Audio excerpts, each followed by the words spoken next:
sound in the house? Yeah? Okay. So, thank you for the fab introduction. My name is Sillery. I have lived in the Middle East for the past 5 years. I specialise in fashion.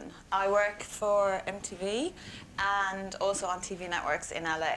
So I decided last year that it was time to give back to the community.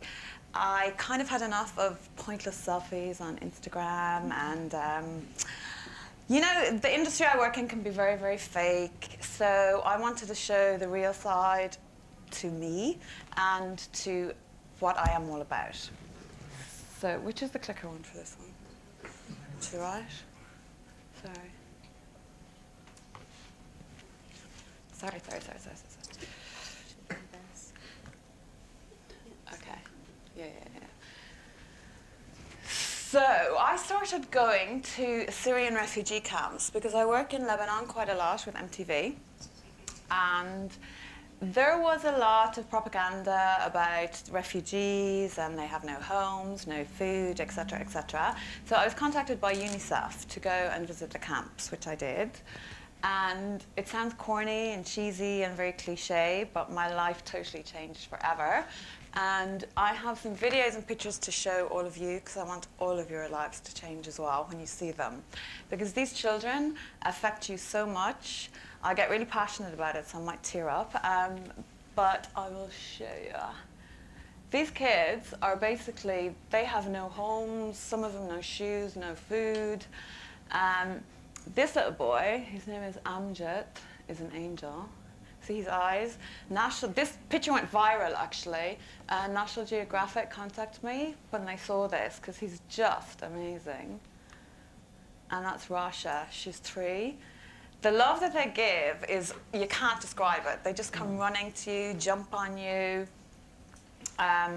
which is a bit freaky, because at the beginning when I first went, I got really ill because I didn't realize how many illnesses they have. You know, they have hepatitis, scabies, it's crazy. But this is a video. This is me crying, I think. How do I play it? Yeah. Today I met all of these amazing kids. They have if you can do anything to help, please do.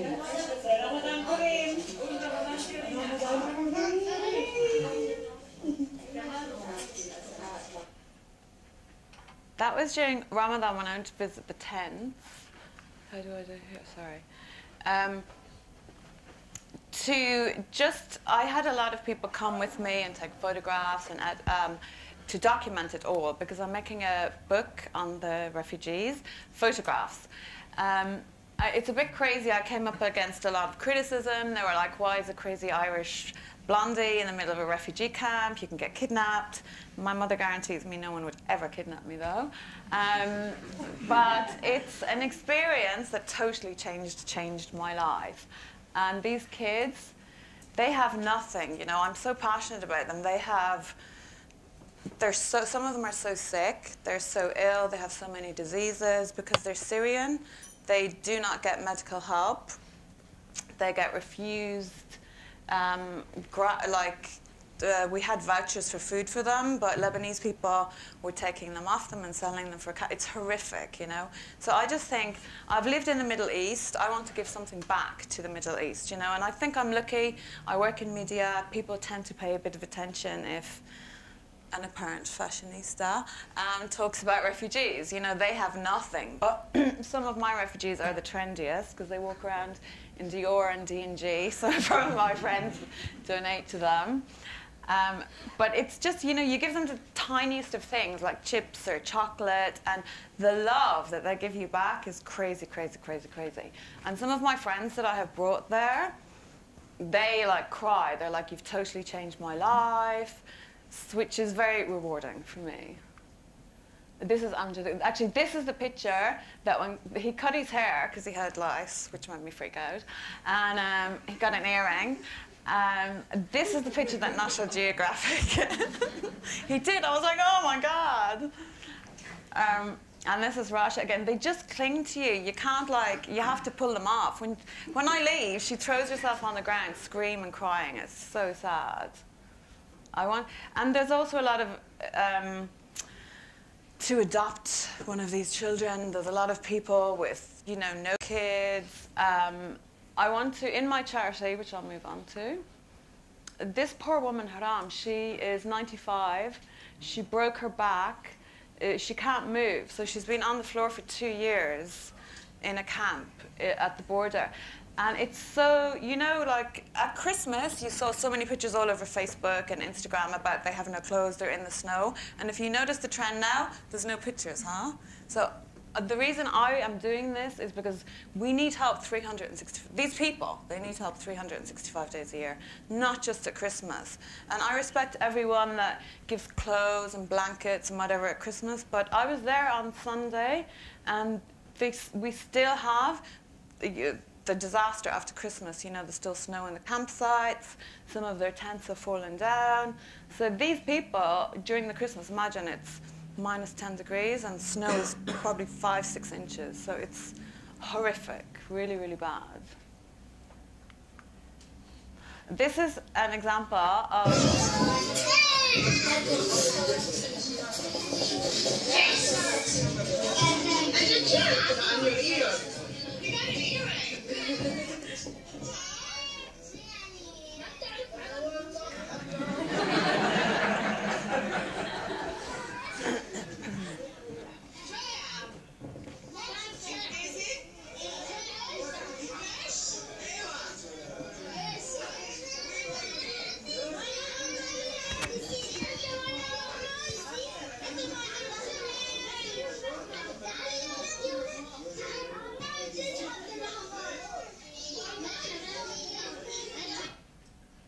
That's just an example of how they jump on me when I go there. They're literally all over you. And it's the most amazing feeling because, yes, I work in fashion, I work in TV.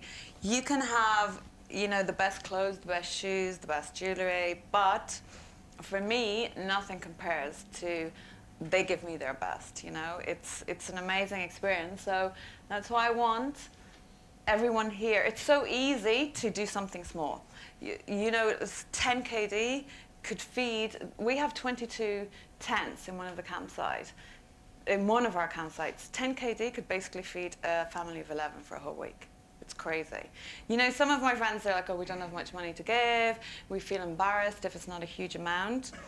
But I'm trying to get the message across. The smallest, smallest, smallest of things matter the most to these people.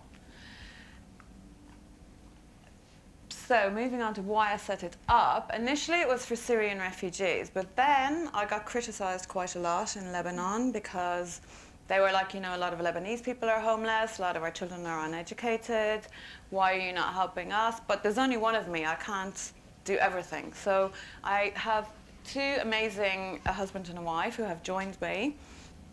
And they are specializing in the Lebanese aspect. So we have a lot of Lebanese homeless children, women. So my charity is for Lebanese and Syrian refugees and homeless people. And the main reason I set it up is it's for education, hope of positive education, because I want to educate the public on the crazy situation. Because when I was in LA last year doing a TV show, they have a totally different understanding of how we live in the Middle East. You know, they think I dodge bombs when I'm in Lebanon every day. They think I'm like crazy living in Kuwait. They're like, don't you have to cover up? And it's so strict. So I want to be the bridge between, you know, East meets West, really. And it has worked very well so far, thank goodness. And we want to, I think you're going to come along with us to do an educational program with the kids. So it's all go, go, go at the moment, but a lot of fun. So since I started, I had a group of people in Lebanon that had already set up a school in the Syrian borders. So they joined me at the weekend. And these are, it's horrific actually. So we set up a medical center. This woman I personally brought to hospital because she had been hemorrhaging for 6 months. And every time she went to hospital, they refused her any medical care because she was Syrian. So I have a big mouth. So we brought her there on Sunday and she got medical care. And this little girl is really, really sick as well. So we are doing a whole recruitment drive of volunteer doctors and nurses to work in this health care centre for us. She's just so sick, this little girl. And these are just, they're a bit graphic and a bit sad, but it's just, when I go there, I could take a lot more graphic images, but I want it to be, you know, a happy charity, not like misery. This is a toilet for 130 people in a campsite. And I was seriously gagging. It sounds really bad, but it was horrific. At the weekend, it's like 130 people. They have no running water, nothing. It's crazy. This is one of the, that's the side with the toilet on its own. And these are a group of little kids in that campsite. They have nothing. They have no running water. I don't know where they get electricity for their first satellites. I've just seen that. They're watching MTV probably. Where's the last picture? So basically, even though I came up against a lot of obstacles, a lot of criticism, I want my message to be to never let go of your dreams. You know, I'm nowhere near accomplishing the dreams that I have with these children, and I know that with my voice and my friends and the way I can get my message across out there, that a lot more people will hopefully join. So I want you all to sign up when you go out. But I have amazing friends, like Dahlia, sitting over there, who has painted 2 artworks specifically for the Syrian children. You may have seen them outside in the lobby. And they will be sold on print, and donations will be going to my charity as well, which is amazing. And that's it. That's my message, is never let go of your dreams. And if you believe in something, which I never thought that I would set up a charity for homeless kids, ever, ever, ever.